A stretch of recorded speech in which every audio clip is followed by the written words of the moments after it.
She's known for belting out instant hits like Nobody's Supposed to Be Here. Love that song. I can't sing it as well as she does. Also, Who Do You Love and We Can't Be Friends. And her new single, Kinda Miss You, is no different. Here with more on her music career, upcoming tour, and recording the vocals for the new Whitney Houston biopic is the incomparable Deborah Cox. Thank you. Great to have you here. Welcome Yes, back. always wonderful to see you. Good to be back. Good to see y'all. Now, we have to start off with Whitney, the Lifetime biopic that you lend your voice to. I mean, it was a fantastic job. And the New York Times said this: Miss Houston's vocals were delivered gloriously by Cox, the rare singer who can even approximate Miss Houston's pyrotechnics. Wow. What was that experience like for you? Huge honor. Yeah. You know, a really huge honor. I just wanted to make sure that she was represented well and that I captured or recaptured the essence of her voice.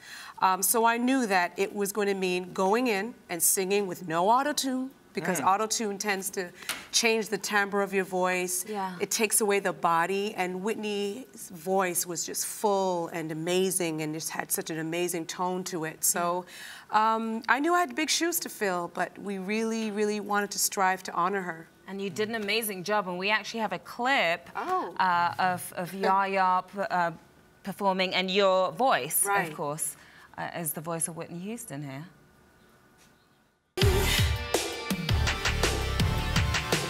From the moment I saw you, I went out of my mind. Though I never believed in love at first sight. But you got a magic, boy, that I just can't explain. Well, you got a way that you're making me feel I can do anything for you, baby. I'll be down for you, baby. Lay all my cards out tonight. Just call on me, baby. I'll be there in a hurry. It's your ball, so baby, decide. Whatever you want from me, I'm giving you everything. I'm your baby tonight. That is uncanny. It's amazing. You have your own voice, but when you do that, you sound just like Whitney. Amazing. I wanted to make How sure did you that do it? none of Deborah Cox seeped in. No, you and know? it didn't. But how did you do that? Did you have to Whitney listen Houston. constantly to her music? It was really about just concentrating on her tone.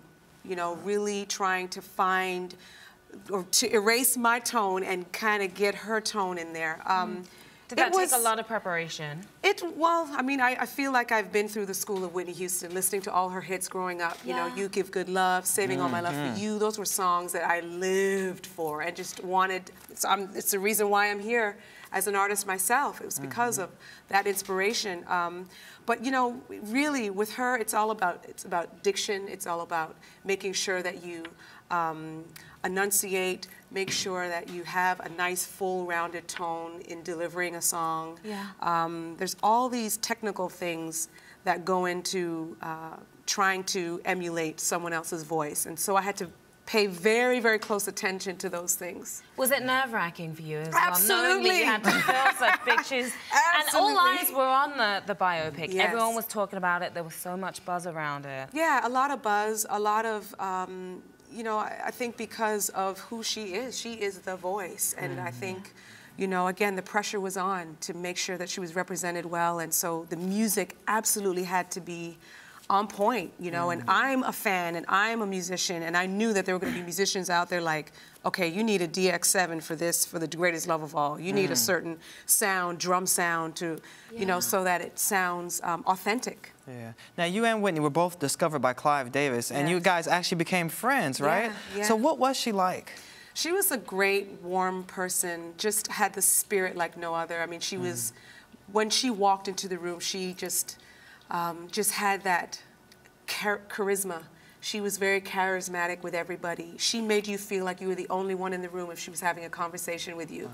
You know, and funny. I mean, we were in the studio recording same script, different cast, and she was just hilarious. Yeah. Just a good, like, just down-home kind of funny, you know, and she was a mentor and like a big sister in a way that she gave me a lot of insight on the business. And what kind of advice would she give you? She, you know, she mentioned to me, you know, she asked me when I was going to start my own family, make sure I had balance in my life, make sure that, you know, family was big with her, you know, and I remember those conversations just about having balance in your life and not letting the business take over, having an important core group of people around you, you know, to keep you good and grounded and stuff. Because it can get easy. It's easy to get caught up, isn't it? Yeah, it's easy to get caught up, and you know, she was just the consummate professional. I mean, when we did the Arista 25th anniversary special, you know, just the way she would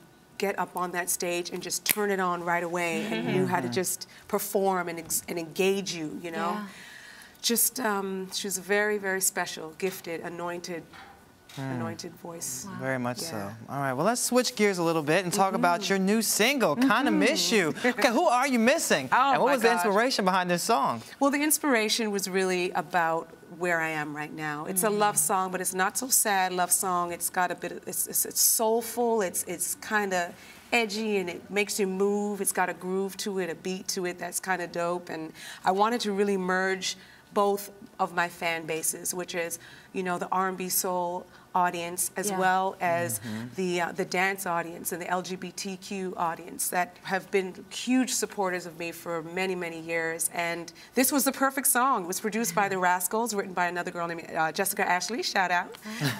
But the Rascals did their thing with this song. I think it starts off in a way that is distinctly Deborah. You know, I'm giving you vocals and telling that story, and then you get into the beat. So I hope everyone will go and support it. It's on iTunes. We will be supporting it. And of course, you're working on your 6th studio album down in Miami, actually. Yes. Miami and LA, the warm places. And when can we expect the album? This summer.